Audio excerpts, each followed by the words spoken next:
আসন্ন ত্রয়োদশ জাতীয় সংসদ নির্বাচনকে সামনে রেখে প্রার্থীদের সামাজিক, শিক্ষাগত ও অর্থনৈতিক পরিচয়ে রাজনীতির ভেতরের চিত্রকে নতুন করে স্পষ্ট করেছে।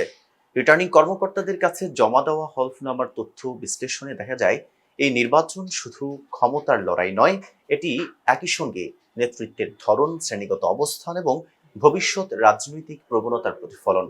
দর্শক, পিপলস পার্সপেক্টিভের চতুর্থ পর্বে সঙ্গে আছি আমি মেহেদী হাসান।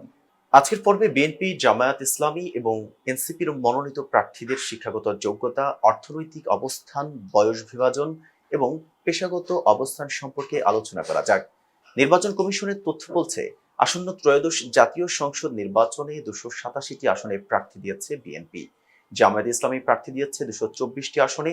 এছাড়া জাতীয় নাগরিক পার্টি বা এনসিপি প্রতিদ্বন্দ্বিতা করছে 30টি আসনে। সংখ্যাগতভাবে সবচেয়ে বিস্তৃত উপস্থিতি দেখা গেছে বিএনপিতে।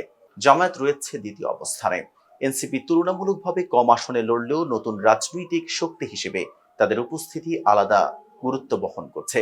শিক্ষাগত যোগ্যতার চিত্র বলছে, বিএনপিতে উচ্চশিক্ষিত প্রার্থী রয়েছে 229 জন, পিএইচডি ডিগ্রিধারী রয়েছেন 8 জন, মাধ্যমিকের নিচে শিক্ষাগত যোগ্যতা রয়েছে 3 জনের। এছাড়া স্বশিক্ষিত বা স্বাক্ষর জ্ঞান সম্পন্ন হিসেবে উল্লেখ আছে 11 জনের কথা।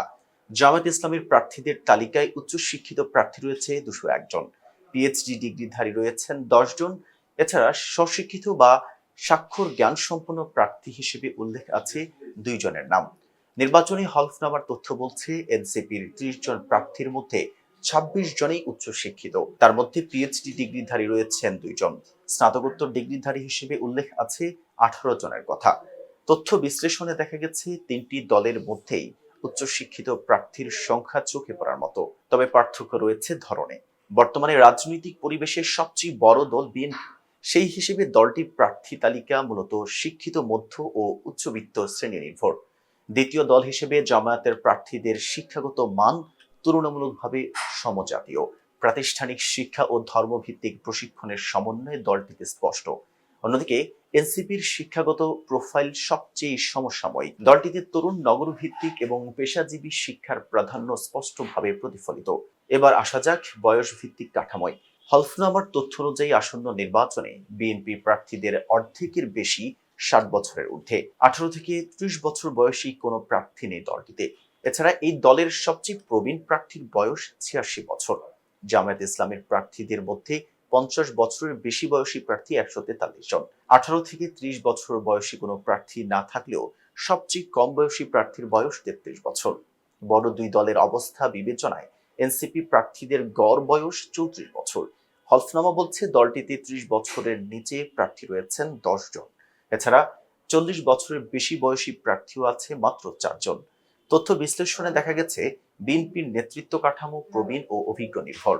জামাতেও প্রবীণদের আধিপত্য আছে, তবে বয়সের দিক থেকে বিএনপির তুলনায় কিছুটা ভারসাম্য লক্ষ্য করা যায় দলটিতে। আর এনসিপি স্পষ্টতই তরুণ প্রধান রাজনৈতিক শক্তি হিসেবে সামনে এসেছে। পেশাগত দিক থেকেও দলগুলোর মধ্যে স্পষ্ট পার্থক্য রয়েছে। তার মধ্যে বিএনপির প্রার্থীদের মধ্যে 205 জন ব্যবসায়ী, যা মোট প্রার্থীর প্রায় 71%। দলটিতে আইনজীবী, চিকিৎসক ও কৃষকের উপস্থিতি তুলনামূলকভাবে কম। এছাড়া রাজনীতিকে একমাত্র পেশা হিসেবে উল্লেখ করেছেন বিএনপির খুব কম প্রার্থী। জামায়াত ইসলামীর প্রার্থীদের মধ্যে 75 জন শিক্ষক, 69 জন ব্যবসায়ী, আইনজীবী, চিকিৎসক ও কৃষকের সংখ্যা তুলনামূলকভাবে ভারসাম্যপূর্ণ। অন্যদিকে ব্যবসায়ী ও পরামর্শক পেশার আধিক্য দেখা গেছে এনসিপিতে। পাশাপাশি দলটিতে সাংবাদিক, গবেষক, শিক্ষক ও উন্নয়ন কর্মীর উপস্থিতিও চোখে পড়ার মতো। অর্থাৎ বিএনপির রাজনীতি অর্থনৈতিক সক্ষমতা ও ব্যবসা ভিত্তিক শ্রেণীর সঙ্গে ঘনিষ্ঠভাবে যুক্ত। জামায়াতের শিক্ষা ও ধর্মভিত্তিক পেশার প্রভাব স্পষ্ট। এছাড়া এনসিপির পেশাগত কাঠামো নাগরিক ও পেশাজীবীর রাজনীতির ইঙ্গিত দেয়। সবশেষ নজর দেওয়া যাক আয় ও সম্পদ বিবরণীর দিকে। হলফনামার তালিকা বলছে, বিএনপিতে কোটিপতি প্রার্থী রয়েছেন 215 জন। তার মধ্যে 100 কোটির বেশি সম্পদ রয়েছে 7 জনের। তথ্য বলছে, প্রার্থীর সর্বোচ্চ সম্পদের পরিমাণ প্রায় 381 কোটি টাকা। জামায়াত ইসলামীতে কোটিপতি প্রার্থী রয়েছে 112 জন। দলটির প্রার্থী তালিকার মধ্যে সর্বোচ্চ সম্পদের পরিমাণ প্রায় 116 কোটি টাকা। তবে হলফনামা মতে এই দলের অধিকাংশ প্রার্থীর আয় 10 লাখ টাকার নিচে। অপরদিকে এনসিপিতে কোটিপতি প্রার্থী হাতে গোনা। প্রার্থী তালিকায় সর্বোচ্চ সম্পদের মালিকের রয়েছে প্রায় 3 কোটি ৭৯ লাখ টাকা। এছাড়া সবচেয়ে কম সম্পদের মালিকের সম্পদের পরিমাণ ৩ লাখ টাকা। অর্থাৎ বিএনপিতে অর্থনৈতিক বৈষম্য সবচেয়ে প্রকট। সম্পদের ঘনত্ব তুলনামূলকভাবে কম হলেও বৈষম্য বিদ্যমান জামাতেও। এছাড়া এনসিপি প্রার্থীরা অর্থনৈতিকভাবে মূলত মধ্যবিত্ত ও নিম্ন মধ্যবিত্ত শ্রেণীর প্রতিনিধি। সব মিলিয়ে বিএনপি প্রতিনিধিত্ব করছে অভিজ্ঞ ও ধনী রাজনৈতিক শ্রেণীকে। জামায়াত তুলে ধরছে শিক্ষা ও সংগঠন ভিত্তিক কাঠামোকে, আর এনসিপির সামনে আনছে তরুণ, শিক্ষিত ও নাগরিক রাজনীতির সম্ভাবনাকে। এই ভিন্ন ভিন্ন সামাজিক অর্থনৈতিক প্রোফাইলই ত্রয়োদশ জাতীয় সংসদ নির্বাচনকে কেবল একটি নির্বাচন নয়, বরং দেশের রাজনীতির ভবিষ্যৎ দিক নির্দেশনার একটি গুরুত্বপূর্ণ মুহূর্তে পরিণত করেছে।